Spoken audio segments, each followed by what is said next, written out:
Subscribe. Biar langsung dicari. Dot, diculik siapa? Kona perginya aja sendiri. Ya kita karang dulu penculiknya, Robi. Bilang aja ada penculik, nyulik si Kona. Gimana caranya? Ya gini aja, bilang aja terakhir si Kona kelihatan dimasukin ke dalam mobil hitam. Dot, itu namanya laporan palsu. Terus kalau polisi nanya plat mobilnya gimana? Ya sebut aja plat nomor mobil Parungkan. Ya tolong, ngapa bapak gua dijadiin tumbal? Mobil Parungkan kan hitam ya, Hot. Cocok.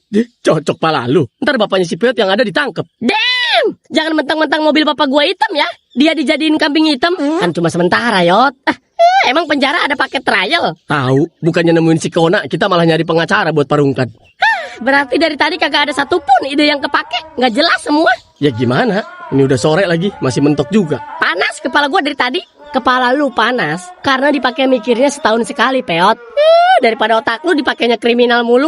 Yaudah lah, besok kita pikirin lagi dah. Makin diterusin makin banyak yang masuk penjara ntar, kayak Parungkan tuh. Yaudah, kalau ada kabar dari si Kona langsung kasih tahu ya. Jangan ada yang ngambil keputusan sendiri, oke?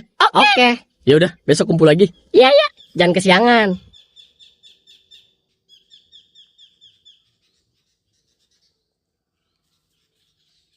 Si papa sama si mama lagi ngapain ya? Pasti pada nyariin gua. Tapi kenapa sih Pak? Susah banget buat jujur sama Kona. Kona, makan dulu, Nak. Nek, sini bantuin papa bentar.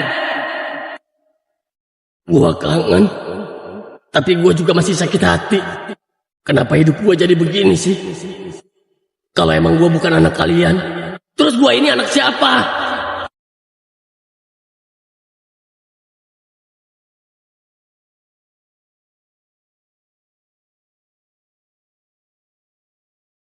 Bang, iya, ada tali tambang nggak? Malam-malam begini mau beli tali tambang buat apa? Mas, saya nggak mau langsung berprasangka. Tapi saya lihat wajah Mas dari tadi kelihatan berat banget. Kalau memang buat keperluan biasa, nggak apa-apa.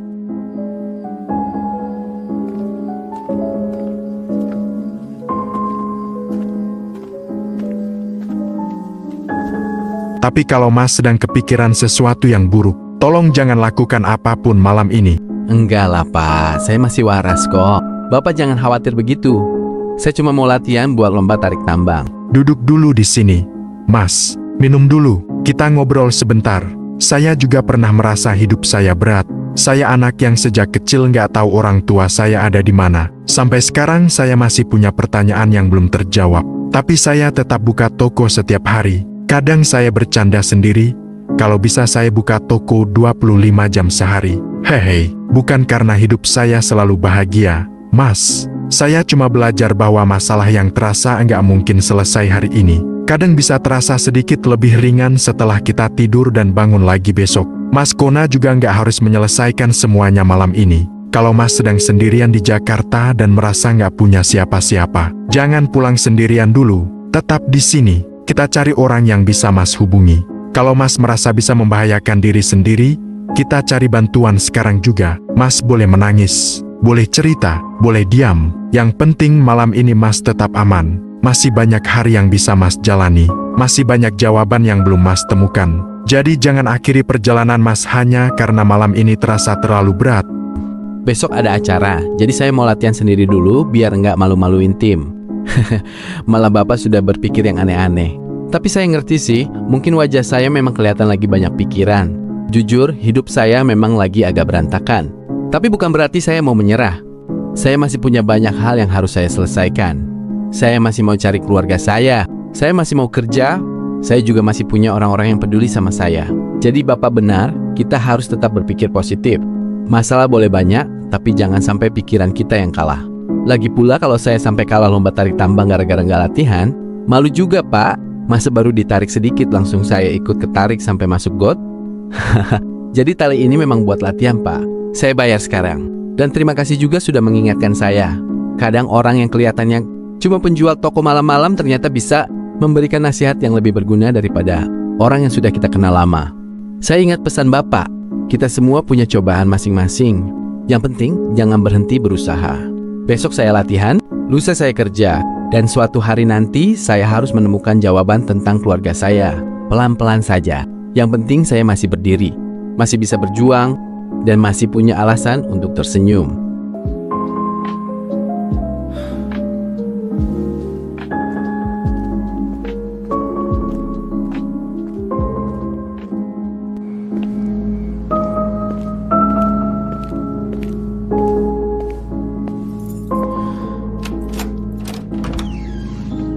Ma, Kona kangen sama mama. Kona juga kangen sama papa. Tapi Kona capek, Ma. Bukan capek karena nggak sayang sama kalian. Justru karena Kona terlalu banyak mikir semuanya sendirian. Kona cuma berharap mama selalu sehat.